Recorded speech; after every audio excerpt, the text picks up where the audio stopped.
My name is Clara Dawson. 3 years ago, I lost my husband in an accident the police called fate. But the night Fiona, his sister, sent me a wedding invitation, my life veered down an unexpected path, a buried secret, a shocking confession, and an empire collapsing in the middle of a glittering wedding. Trust me, it all started with a red dress. Before I share my story, let me know where you're watching from in the comments. Hit like and subscribe if you've ever overcome hardships for your family. Trust me, you'll want to hear what happens next. The radiator in our Brooklyn apartment clanged like it was fighting demons, same as every December morning. I wrapped my hands around my coffee mug, watching 7-year-old Liam draw dinosaurs at our tiny kitchen table. The library didn't open until 9, giving us these precious morning moments together. "Mom, why don't we ever see Grandma Charlotte anymore?" Liam asked without looking up from his drawing. My chest tightened. "Sometimes families drift apart, sweetheart." It had been 3 years since Ethan's funeral. 3 years since his mother looked at me with those ice-cold eyes and said I had no place in the Dawson family anymore. 3 years of scraping by on my librarian salary, of Liam asking fewer questions about his father as memories faded like old photographs. The mail slot rattled. Bills, probably. Always bills. But between the overdue notices sat an elegant cream envelope. Fiona Dawson's name gleamed in gold script on the return address. My hands trembled as I opened it.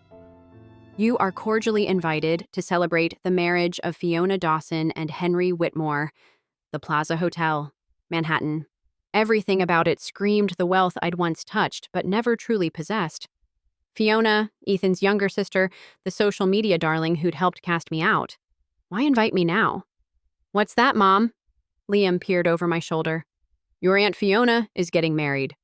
His eyes lit up. "Can we go? Please. I want to see where Dad grew up." My heart cracked. How could I explain that his father's family saw us as parasites? That the $15 in my wallet had to last until Friday? I almost threw the invitation away. Then I noticed a second envelope had fallen to the floor. No return address. Inside, a single line in block letters. "Go to the wedding. The truth will be revealed." My coffee mug slipped, shattering on the linoleum. Liam jumped back as I stared at those words. Someone knew something about Ethan's death. The accident that wasn't quite an accident. The questions the police wouldn't answer. The way his car had gone off that bridge on a clear night, no skid marks, no explanation. "Mom?" Liam touched my arm. "You're shaking." I pulled him close, inhaling his little boy smell of crayons and apple juice. "I'm okay, baby, just surprised." But I wasn't okay. For 3 years, I'd built walls around the questions, around the pain. Now someone was promising answers. Even if it meant facing Charlotte's contempt and Fiona's mockery, even if I had to buy a dress from Goodwill and pretend I belonged in their glittering world again, I had to know. That night, after Liam fell asleep, I pulled out the box I kept hidden in my closet. Ethan's things. His watch still stopped at 11:47. The wedding ring I couldn't bring myself to sell despite the bills. And the papers Charlotte had made me sign the day after the funeral, when grief made everything blurry. Papers I'd never understood. My best friend Janet called while I was sorting through memories. "Clara, you sound strange. What's wrong?" "Fiona invited me to her wedding." Silence. Then, "Don't go. You know what they did to you." Someone sent another note about Ethan. "Clara," her voice carried warning. "Some stones are better left unturned." But I'd already decided. The woman who'd spent 3 years hiding in library stacks, who'd accepted being erased from the Dawson family story, she was done running. My son deserved to know his father's family, even if they disappointed him. And I deserved the truth, even if it destroyed the careful life I'd built from the ashes. I hung Ethan's suit, the one he'd worn to our small wedding, on the bedroom door. Tomorrow I'd take it to the thrift store, trade it for something I could wear to face his family. The radiator clanged again like applause or warning bells. "I'm going, Ethan," I whispered to the empty room. "Whatever happened to you, I'm finally going to find out." Outside, December snow began to fall, covering Brooklyn in deceptive white peace. But I knew better than to trust pretty surfaces. The Dawsons had taught me that lesson well. The thrift store smelled like mothballs and broken dreams. I held Ethan's suit while the clerk counted out $40, enough for a simple black dress that almost fit and shoes that only pinched a little. Liam waited by the toy section. fascinated by a puzzle with missing pieces. "That's a nice suit," the clerk said. "Your husband's?" "Was." The word still tasted bitter after 3 years. Back home, I stared at our bank balance on my phone. $63 until payday. The invitation said black tie required. My thrift store dress would mark me as clearly as a scarlet letter, but pride was a luxury I couldn't afford anymore. That evening, memories crashed over me like waves. Our wedding day, just us, 2 witnesses, and a justice of the peace because Charlotte had refused to attend if I was the bride. Ethan holding my hand, promising we didn't need anyone else. "They'll come around," he'd said. "Mother just needs time." But time had run out at 11:47 on a Tuesday night when his BMW went through a guardrail for no reason anyone could explain. I'd been naive then, thinking grief would unite us. Instead, Charlotte had arrived at the hospital with lawyers. Papers to sign, Ethan's affairs to settle. She'd spoken to the doctors, the police, everyone but me. By the time I'd emerged from the first shock, the funeral was planned, the investigation closed, and my questions dismissed. "You were only married 2 years," she'd said. "You'll move on, find someone more suitable." The memory made my hands clench. Suitable. Like Ethan had been shopping for furniture instead of choosing a wife. My phone buzzed. An unknown number, texting. "Wear red to the wedding." My blood chilled. "Who is this?" No response. I called Janet. "Someone's texting me about the wedding." "Clara, this is getting creepy. Don't go." "I have to. You didn't see Liam's face when I mentioned his father's family. He needs this connection, even if—" I couldn't finish. Even if they rejected him like they'd rejected me. That night, I dreamed of Ethan's accident. But in the dream, he was trying to tell me something. Words lost in the sound of breaking glass and twisted metal. I woke with tears on my face and Liam standing by my bed. "Bad dream?" he asked, climbing in beside me. "Yeah, baby." "About Daddy?" I pulled him close. "How did you know?" "You always look sad the same way when you think about him." His small hand patted my cheek. "Maybe seeing his family will make you less sad." Out of the mouths of babes. But Liam didn't understand that sometimes family could wound deeper than strangers. The week crawled by. I caught myself jumping at shadows, checking over my shoulder at the library. Who was watching me? Who knew about Ethan's death? Then Thursday came, bringing another surprise. A package at my door. No return address. Inside, a red dress. Designer. My size. The kind of dress that cost more than I made in a month. The note inside made my hands shake. "For the truth to be revealed, you must be seen. Ethan would want you to wear this." I held the dress against myself in the mirror. It was beautiful. The deep red of old wine or fresh blood. But accepting it felt like stepping into a trap. "Wow, Mom!" Liam's eyes went wide. "You look like a princess." "I'm not wearing it yet, sweetheart." "But you will, right? For the wedding?" How could I explain my fear to a 7-year-old? That someone was playing a game I didn't understand, using Ethan's memory as bait? I hung the dress in my closet where it glowed like a warning. 2 days until the wedding. 2 days to decide if I was brave enough to walk back into the Dawson world, knowing someone was pulling strings I couldn't see. That night, I found myself at Ethan's grave for the first time in months. The headstone was simple. Charlotte had overruled my wishes for the inscription, choosing beloved son and brother over loving husband and father. "What really happened to you?" I whispered to the cold stone. "And who wants me to know?" The cemetery wind had no answers, only the promise of winter storms ahead. The Plaza Hotel rose before us like a golden monument to everything I'd never truly been. Liam pressed his nose against the taxi window, eyes wide. I smoothed the red dress with trembling hands. Whoever sent it knew their business. It fit like armor, like destiny. $60, the driver said. There went grocery money, but we couldn't arrive on the subway. Not today. The lobby sparkled with old money confidence. Chandeliers caught light like captured stars, and everywhere, beautiful people glided past in clothes worth more than my yearly salary. I gripped Liam's hand tighter. "Clara?" A familiar voice made me freeze. Marcus, Ethan's college roommate, stared at me like I'd risen from the dead. "Charlotte said you weren't— we heard you'd moved away." "Still in Brooklyn." I managed a smile. "Liam wanted to come." Marcus's eyes softened, looking at my son. He looks just like Ethan did at that age. Before I could respond, he leaned closer. Be careful today. Things aren't what they seem. Then he vanished into the crowd, leaving me cold despite the warmth. The ballroom doors opened like the mouth of some golden beast.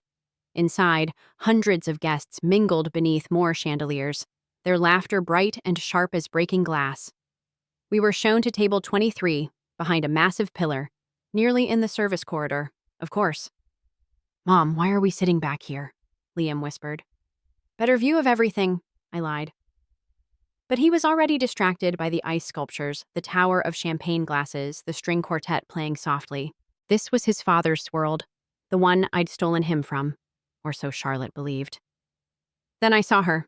Charlotte Dawson commanded the room's center, regal in navy blue, accepting air kisses and compliments like tribute. She hadn't aged a day, as if spite was better than Botox. Beside her, Fiona glowed in pre-wedding glory, her laugh tinkling across the space. Ladies and gentlemen, the MC's voice boomed. Before we begin, the mother of the bride has a special announcement. My stomach dropped. Charlotte took the microphone, her smile sharp enough to draw blood. Family is everything to the Dawsons, she began, which is why we're so grateful everyone could join us today, even... Her eyes found mine across the room. Those who've been absent from our lives. Whispers rippled through the crowd. People turned, searching. Clara, dear, don't hide back there. Come join us, and bring little... What was his name again? Liam, I said, but my voice cracked. Yes, Liam. Come up here, both of you. Let everyone see Ethan's widow and son. The word widow dripped with disdain. Liam tugged my hand excitedly, not understanding the undertone. We had no choice but to walk through the parting crowd, every eye dissecting us. On stage, Charlotte's perfume, the same one she'd worn to Ethan's funeral, made me dizzy. Fiona smirked beside her, already anticipating the show. Isn't it wonderful? Charlotte's voice carried perfectly. Clara here works in a library now, public service. So noble, considering she could have done so much more with the education Ethan paid for. Someone laughed. My cheeks burned. And this dress, Fiona chimed in, though her eyes flickered with confusion at the designer red. Clara always did have ambitious taste. Remember when she thought she could redecorate the Hampton house? More laughter. Liam pressed closer to me, finally sensing danger. But we're all family here, Charlotte continued, which is why we've set up a special fund. The Clara Dawson Memorial Fund. Oh, I'm sorry, you dropped the Dawson name, didn't you? The Clara Fund, then. For those who need a little help. She held out a crystal bowl. Anyone wanting to contribute to poor Clara and Liam's welfare, please give generously. The humiliation was complete. People reached for wallets, some amused, others uncomfortable. Cameras flashed. Someone was definitely filming. I stood frozen, Liam's hand growing sweaty in mine. This was why they'd invited me. One final humiliation. One last proof that I'd never belonged. Then a voice cut through the mockery like a sword through silk. $2 million. The room went silent. A man stepped from the crowd. Tall, dark suit, eyes like winter storms. I'll contribute $2 million, he repeated, ascending the stage with predatory grace. But not for charity. For justice. Charlotte's smile faltered. I'm sorry, who are you? He pulled papers from his jacket. Gabriel Cole. Ethan's attorney, the real one. And I have something very interesting to share about his will. The actual will. The crystal bowl slipped from Charlotte's hands, shattering on the floor like my world was about to. Gabriel Cole moved like a man who'd been waiting 3 years for this moment. His eyes never left Charlotte's face as he unfolded the papers. This is ridiculous, Charlotte hissed. Security! I wouldn't. Gabriel's smile was sharp. Not unless you want every major news outlet to know why you've been hiding assets and falsifying documents since your son's death. The room erupted. Phones appeared, cameras focused. Fiona grabbed her mother's arm, her wedding day perfection cracking. Ladies and gentlemen, Gabriel addressed the crowd. 3 years ago, Ethan Dawson died under mysterious circumstances. What you don't know is that 2 weeks before his death, he updated his will. This will. He held it high, leaving 70% of his shares in Dawson Real Estate to his wife, Clara, and son, Liam. My knees nearly buckled. Liam looked up at me, confused by the gasps and murmurs. That's impossible. Charlotte's voice could have frozen champagne. I have his will. Everything went to the family trust. A forgery. Gabriel pulled out more papers. I also have a letter Ethan wrote to Clara to be delivered in the event of his death. Should I read it? No! Charlotte lunged forward, but Gabriel sidestepped smoothly. His voice carried over the chaos. My dearest Clara, if you're reading this, it means Mother has likely tried to erase you from our lives. Don't let her. The company is built on secrets she'll do anything to protect. Trust Gabriel. He has everything you need. You're stronger than they think. Love, Ethan. Tears blurred my vision. Even from beyond the grave, Ethan was trying to protect us. Lies, Charlotte shrieked. You're all in this together. She probably killed him for money. Mrs. Dawson. Gabriel's voice turned steel. Would you like to discuss your son's death here, or shall we mention the Henderson Development Project? The one where 20 million disappeared? The one Ethan discovered 3 days before he died? The color drained from Charlotte's face. Behind her, Henry Whitmore, Fiona's groom, was already backing toward the exit. The wedding's off, he called over his shoulder, fleeing like the coward he was. Henry! Fiona ran after him in her designer heels, wedding dress trailing. The scene was so absurd, someone actually laughed.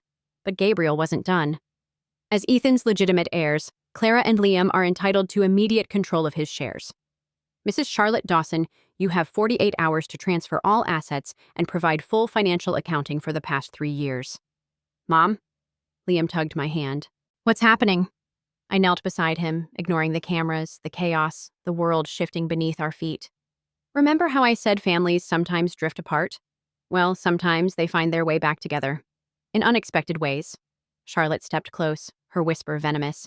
You think you've won? You have no idea what you're stepping into. The company is in ruins. There are debts, investigations. You'll lose everything. Then I'll lose what's mine to lose, I heard myself say. Not what you stole. Security finally arrived, but it was Charlotte they escorted out, her threats echoing off marble walls. The wedding guests scattered like startled birds, gossip already flying faster than champagne bubbles. Gabriel guided us to a quiet corner. Up close, I could see exhaustion beneath his composed exterior. Why? I asked. Why help us? Ethan was my friend. We met in law school before he joined the family business. He knew something was wrong, asked me to investigate quietly. When he died, Gabriel's jaw tightened. I knew it wasn't an accident, but I needed proof. I've spent 3 years gathering it. You sent the dress, the notes. He nodded. I needed you here, publicly, so Charlotte couldn't bury this like she buried the real will. And the company? Is it really in ruins? It's in trouble. Someone's been siphoning money, using it for offshore developments. But with the right leadership. He looked at me meaningfully. I'm a librarian, I protested. I organize books, not billion-dollar companies. Ethan thought differently. He used to say you saw through facades better than anyone, that you understood people, not just numbers. Behind us, Fiona reappeared, mascara streaking her cheeks. Clara, wait, please.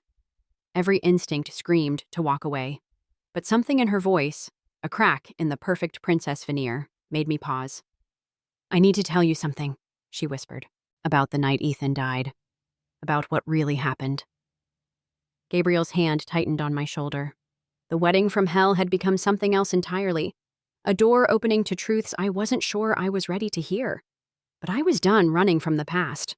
Whatever came next, Liam and I would face it together. Tell me, I said.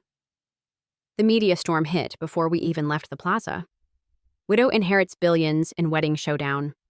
Dawson dynasty crumbles. The red dress that broke Wall Street. My phone exploded with calls from reporters, distant relatives, friends I hadn't heard from since Ethan's funeral. Gabriel moved us to a secure hotel suite. Liam pressed against the window, watching chaos bloom on the street below. Photographers, news vans, people who suddenly cared about Clara the librarian. Mom, are we rich now? His innocent question made my chest ache. It's complicated, baby. Everything was complicated. Fiona sat across from me, designer dress wilted, the social media princess reduced to smudged mascara and trembling hands.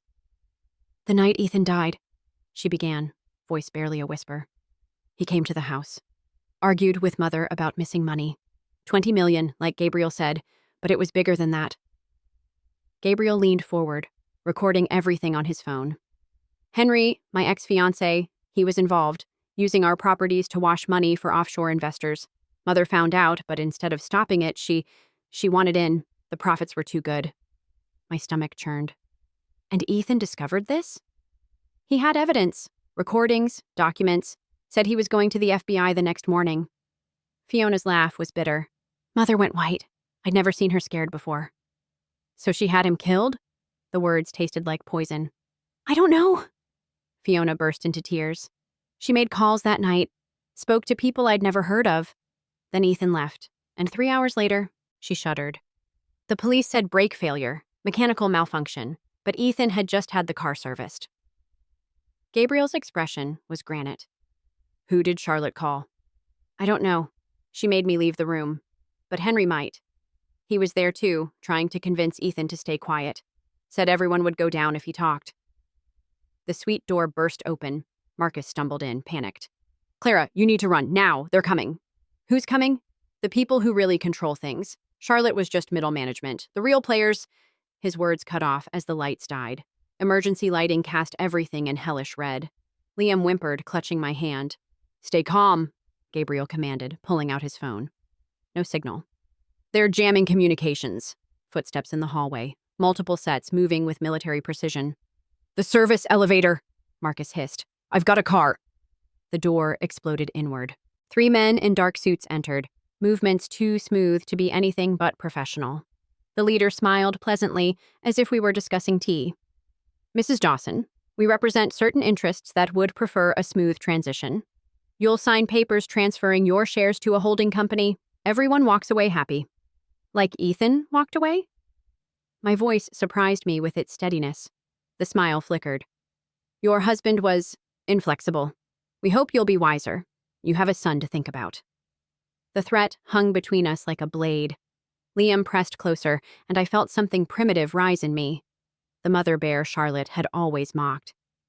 You killed him. Not a question. Businesses require stability. Your husband threatened that. But you, a librarian, a nobody, you could have a very comfortable life. 20 million to disappear. More than fair. Gabriel stepped forward. She's not signing anything. The leader's attention shifted. Mr. Cole, still playing hero? How did that work for your partner? Oh, wait.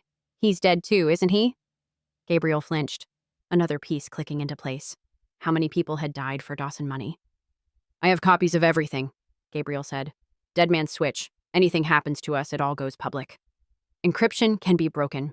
Lawyers can be bought. You're gambling with lives. That's when Fiona surprised everyone. She pulled out her phone, somehow still working, and hit live stream. Instagram Live, she announced with manic brightness. 50,000 viewers and climbing. Hi everyone, I'm here with men threatening to kill us like they killed my brother. Say hi to the camera. The leader's pleasant mask cracked. In the background, I could hear sirens. Multiple sirens. You stupid little... 200,000 viewers. Fiona laughed wildly.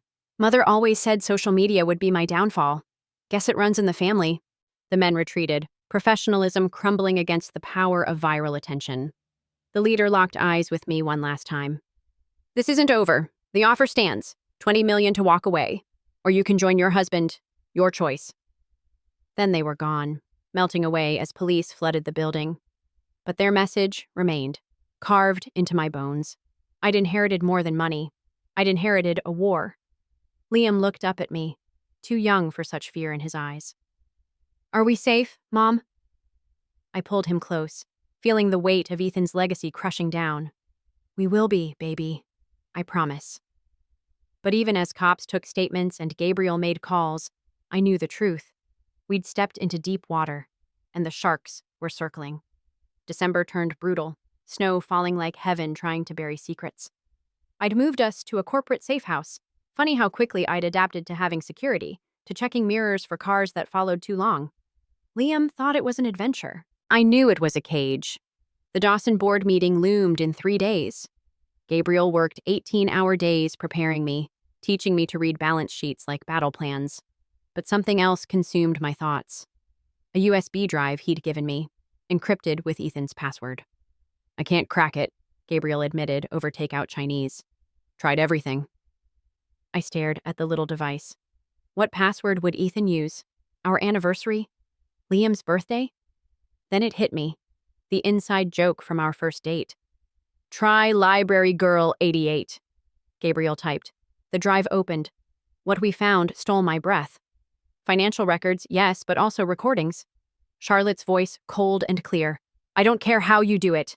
My son cannot go to the FBI. Handle it. Henry Whitmore responding, the investors won't like attention. They have ways of ensuring silence. And then Ethan, my Ethan, recording his own insurance. If something happens to me, no, it wasn't an accident. I'm putting this evidence somewhere safe. Clara, baby, I'm so sorry. I should have seen what Mother was capable of. Protect our son. Trust Gabriel. He's the only one who knew the real me before the money corrupted everything. I played it 3 times before the tears made it impossible to continue. We have them, Gabriel said quietly. This is enough for federal charges. But as I reached for my phone to call the FBI, he caught my hand. The wine on his breath mixed with something else. Guilt? There's something I need to tell you. His professional mask cracked. About why I really helped you. My heart stuttered. Gabriel? I knew Ethan in law school, yes, but I knew you first. The library at Columbia. You helped me research for the bar exam. Every day for 2 months, you probably don't remember. But I did. The intense law student who'd made me laugh, who'd brought me coffee exactly how I liked it, who'd asked me out the day before I met Ethan at a faculty party. You introduced us, I whispered, at Professor Manning's retirement. Biggest mistake of my life. His laugh was broken. Watching you fall for him, watching him fall for you. I thought I was being noble. He was my friend. You were happy. Gabriel, I'm not telling you this too. I'm not that guy. But you deserve honesty. I helped because it was right, because Ethan asked me to protect you, but also because, he turned away, because I never stopped caring. And that makes me exactly like them, using tragedy for my own agenda. The snow fell harder outside, muffling the world. Here was another truth I wasn't ready for, another complication in an already impossible situation. You're nothing like them, I said finally. You risked everything to get justice for Ethan, to protect Liam and me. While hoping maybe, he couldn't finish. I know. And I did. The little touches, the protective stance, the way he'd looked at me in that red dress. But I can't. Not now. Maybe not ever. I'm drowning in Ethan's death and finding out he was murdered and inheriting this nightmare company and... I know. He stood, professional distance returning. I'm your lawyer. Nothing more. We should review the board presentation again. But before we could, my phone rang. Charlotte's lawyer. Mrs. Dawson, your mother-in-law is willing to make a deal. Full confession in exchange for minimum security placement. She has information about the night Ethan died, details that weren't in the recordings. I met Gabriel's eyes. More truth, but at what cost? She'll only talk to you, the lawyer continued. Alone, tonight. Outside, the storm raged harder. Liam slept in the next room, unaware his grandmother wanted to bargain with his father's memory. Gabriel shook his head. Too dangerous, too suspicious. But I was tired of other people making my choices. Tired of being protected like china that might break. Where? I asked. The meeting was set for midnight at her Manhattan penthouse, the one she'd banned me from after the wedding. As I prepared to leave, Gabriel caught my arm. Whatever she tells you, remember, she's a master manipulator. She'll use truth like a weapon. I thought of Ethan's voice on the recording, of 3 years of lies, of my son growing up without a father. Then I'll be armed too, I said, tucking the USB into my pocket, with the truth she never wanted told. The snow swallowed my taxi, carrying me toward one last confrontation with the woman who'd orchestrated my husband's death. Behind me, Gabriel watched from the window, phone already in hand to call backup if I didn't return. Charlotte's penthouse looked like a mausoleum, marble and gold and lifeless. She waited in Ethan's father's study, the room where she'd told me I'd never be good enough for her son. Now she sat behind the massive desk like a deposed queen, designer suit impeccable despite her circumstances. No lawyers? I asked. No witnesses. She poured brandy with steady hands. Just 2 mothers discussing our children. You had yours killed. The glass paused at her lips. I tried to save him. Everything I did was to protect the family legacy. By murdering him? By trying to control him? The mask cracked, revealing something raw beneath. Do you know what it's like building an empire from nothing, Watching your husband die young, leaving you with 2 children and vultures circling, I did what I had to do. Including money laundering? Fraud? She laughed bitterly. Sweet, naive Clara. How do you think fortunes are really made? Your beloved Ethan knew. He benefited from it his whole life. Private schools, Yale, that BMW he died in. Then suddenly he develops a conscience. Because of you. The accusation stung because it held truth. Ethan had changed after we married, questioned things he'd previously ignored. He wanted to be better, I said. For Liam. He wanted to be poor, to throw away everything I'd sacrificed for. Charlotte stood, moving to the window overlooking the glittering city. The night he died, I made one phone call, just one, to warn our investors he was going to the FBI. My recording app ran silently on my phone. And? I thought they'd buy him off, threaten him maybe. I never imagined. Her voice broke. They said it would look like an accident. Clean, no suffering. I said yes. There it was. Confession to conspiracy to commit murder. My hand trembled as I touched my pocket, feeling the USB drive. But here's what your righteous husband never knew. Charlotte turned, eyes blazing. The investors, I called. They own judges, senators, half the FBI. You think that recording will save you? You'll be dead before the trial. Then why confess? Because there's another option. She pulled out documents. Sign everything over to me. I'll handle the investors, take the fall for the financial crimes. You and Liam disappear with $10 million, enough to start over anywhere. Everyone lives. Except Ethan. Ethan's already dead. She slammed her hand on the desk. But your son isn't. My grandson isn't. Don't let your pride kill him too. I stared at the papers. 10 million to run, to hide, to let Ethan's killers win. You know what I think? I said slowly. I think you're scared. The investors are abandoning you. Henry fled. Fiona turned witness. You're alone, and you need me to save you. Her face went white. You stupid girl. You have no idea what's coming. I know exactly what's coming. I pulled out my phone, showing her the live stream notification. Because unlike you, I learned something from Fiona. On screen. Live now, Charlotte Dawson confesses to son's murder. 500K watching. You little... She lunged for the phone, but I stepped back. Instagram Live, Facebook Live, Twitter, every platform simultaneously. Your confession, broadcast to the world. The investors you're so scared of? They can't kill everyone watching. Charlotte sank into her chair, aging 20 years in seconds. You've killed us all. No, you killed Ethan. I'm just making sure everyone knows it. Sirens wailed outside. Gabriel had been watching, ready with authorities the moment she confessed. As police flooded the penthouse, Charlotte looked at me with something almost like respect. You're stronger than I thought, she admitted as they cuffed her. Maybe you'll survive after all. One last thing, I called as they led her away. The real USB drive, the one with all Ethan's evidence, it's already with the FBI, has been for hours. You confessed for nothing. Her scream of rage echoed down the marble halls. But I was already walking away, pulling up news feeds exploding with the story. The investors she'd warned about were being arrested across 3 time zones. The company stock price plummeted. The empire she'd killed for was crumbling. My phone rang. Gabriel, are you okay? I'm alive. I looked out at the city lights, feeling strangely empty. Justice didn't bring Ethan back. It didn't fill the father-shaped hole in Liam's life. There's something else, Gabriel said carefully. The board wants to meet with you, tonight. They're panicking about the company. I almost laughed. From librarian to widow to billionaire to what? Corporate savior? Tell them I'll be there in an hour, I heard myself say. It's time to decide what Dawson Industries becomes next. The boardroom smelled like fear and expensive cologne. 12 directors who'd rubber-stamped Charlotte's crimes now stared at me like I held their lives in my hands. Which, financially speaking, I did. Stock's down 60%, the CFO reported. We'll be delisted by morning if... Good, I interrupted. Let it fall. Shocked silence.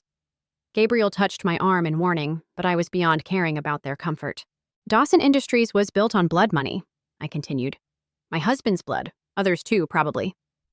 So yes, let it burn. Unless... I'd learned something from Charlotte. The power of the pause. They leaned forward, desperate. Unless we rebuild it as something else. Complete transparency. Every dirty deal exposed and unwound.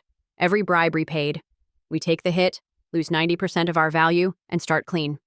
That's corporate suicide, someone protested. No, that's corporate rebirth. I thought of Liam sleeping safely, of Ethan's dreams for a better legacy.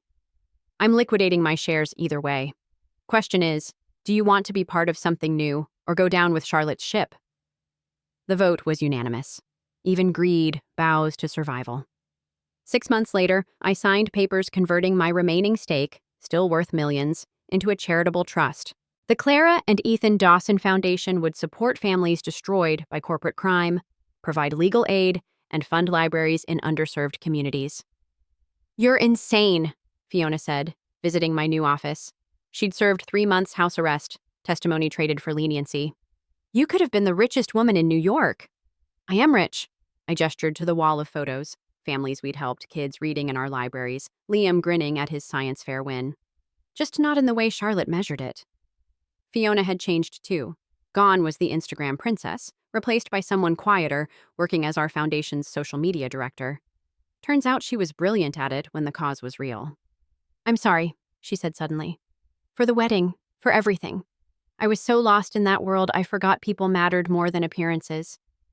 We all get lost sometimes. I thought of Gabriel, who'd taken a teaching position at Columbia. We'd had coffee once, but the ghost of Ethan sat between us. Maybe someday, maybe never. Some wounds create spaces that can't be filled by someone new. A knock interrupted us. Liam burst in, backpack bouncing. Mom, guess what? We're studying heredity and science, and I told them about Dad's company and how you made it good again, and I caught him mid-bounce, this miracle child who'd survived so much. Slow down, buddy. Tell me everything. As he chattered about genetics and legacies, I saw Ethan in his gestures, his curiosity, but also myself in his resilience, his joy despite everything. That night, after Liam was asleep, I stood at our apartment window. Same Brooklyn view, but everything had changed. The radiator still clanged, some things remained constant. My phone buzzed. A text from an unknown number, but this time I wasn't afraid. Watching your press conference. You did good, kid. Ethan would be proud. Marcus. He'd disappeared after the arrests, warned he might be targeted. Knowing he was safe somewhere eased a weight I'd carried. Charlotte had been wrong about so many things, but especially this. I hadn't stolen Ethan from their world. Love had transformed him, shown him life beyond balance sheets and board meetings. Our marriage hadn't been his downfall. It had been his salvation. The city lights blurred through unexpected tears. Not sadness this time, but something cleaner. Relief, release. The war was over, and while victory looked nothing like I'd imagined, we'd survived. Hey, Ethan, I whispered to the window, the night, the spaces between stars. We did it. Our boy is safe. Your family's legacy is clean. I kept my promise. Wind rattled the glass, and for just a moment, I could have sworn I smelled his cologne, felt familiar arms around me. Then it was gone, leaving only peace. Tomorrow would bring new challenges. The foundation had work to do. Liam needed help with his science project. Life would continue its relentless forward motion. But tonight, I allowed myself this moment of stillness.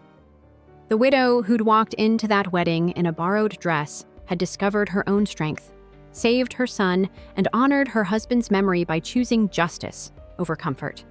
They'd thought I was weak, just another casualty of their greed. But storms had taught me to bend without breaking, and in the end, I remained standing. The radiator clanged one last time, like punctuation, like applause, like a promise that some things endure, no matter how hard winter tries to freeze them. I was Clara Dawson, and I would never bow my head again. Never underestimate the power of truth. It can topple an empire, but it can also set you free from invisible chains. When life throws you into the storm, don't run. Stand tall, because sometimes the truth is the strongest weapon you have.